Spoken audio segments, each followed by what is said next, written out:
High বন্ধুরা, সবাই কেমন আছো? আশা করি ভালো আছো। আমিও ভালো আছি।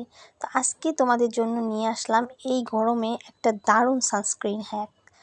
যে পরিমাণ গরম পড়ছে, আর এই গরমে তো আমাদের স্কিনের 12টা বাজাই যায়। রোদের কারণে তো আমরা বাইরে বের হতেই পারি না, আর মেকআপ তো নিতেই পারি না। আর এর জন্য শুধুমাত্র সানস্ক্রিনই আমাদের স্কিনটাকে একটু প্রোটেক্ট করে। তো যেহেতু সানস্ক্রিন প্রোটেক্ট করে, তো সানস্ক্রিন একটা দারুণ হ্যাকস দেই, যেটা হচ্ছে তোমাদের মেকআপ করতে অনেকটা সাহায্য করবে, প্লাস হচ্ছে স্কিনটাকে অনেক ভালো রাখবে।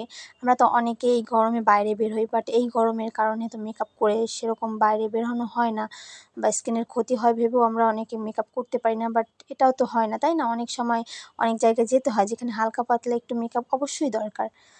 তাই তোমাদের জন্য আমি এই দারুণ হ্যাকটি নিয়ে আসছি। অবশ্যই ভিডিওটা পুরো না টেনে দেখতে থাকো। দেখা যায় এই রোদের কারণে মেকআপ করলে খুব অদ্ভুত দেখায়, বা স্কিন গ্লো করে না, স্কিনের সাথে যায় না, যার জন্য আমাদের আসলে স্কিনটা অত সুন্দরও লাগে না। বাট আমি যে হ্যাকটা নিয়ে আসছি, অবশ্যই এটা যদি তুমি পুরো দেখতে থাকো বা দেখো, এটা তোমাদের অবশ্যই কাজে দেবে। আমার কথাটা বিশ্বাস করে দেখতে পারো, ইভেন তোমরা একবার ট্রাইও করে দেখতে পারো। আমি তো আমার এই সানস্ক্রিনটা ইউজ করি। তোমরা কে কী কোন ধরনের সানস্ক্রিন ইউজ করো অবশ্যই জানাবে। তো চলো শুরু করে দিই। তো ফার্স্টে হচ্ছে আমি আমার চুলটাকে খুব সুন্দর করে বেঁধে নিছি। আর তোমরা আমাকে অনেক কমেন্ট করো টিকটক ভিডিওতে যে আমার চুল সম্পর্কে। অবশ্যই চুল সম্পর্কে জানতে হইলে আমার ফেসবুক পেজে ফলো দিয়ে রাখো, অবশ্যই এইখানে আমি জানাবো। তো ফার্স্টে আমি একটু হালকা ময়শ্চারাইজার বা ক্রিম রেগুলার যেটা ইউজ করি ওইটা ইউজ করে নিলাম।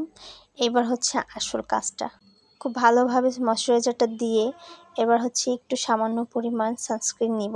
যেটা তোমরা ইউজ করো তোমরা সেটা নিবা, আর আমি আমার এটা ইউজ করি সামান্য, মানে ফেস অনুযায়ী, যে আমার এই ফেসে এতটা লাগবে, বেশি না।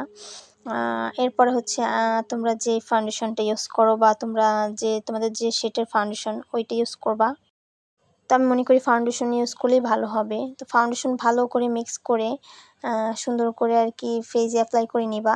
তোমরা চাইলে এই দুইটা ভালো করে ফেসে অ্যাপ্লাই করে সুন্দর করে তারপর একটু কনসিলারও অ্যাপ্লাই করতে পারো, তোমাদের বেশি ডার্ক সার্কেল থাকলে। সুন্দর করে আর কি 2 হাত দিয়ে বা তোমাদের সুবিধা মতো সুন্দর করে আস্তে আস্তে স্কিনে হাত দিয়ে ব্লেন্ড করলেই হবে, এতে কোনো পপসের দরকার নেই।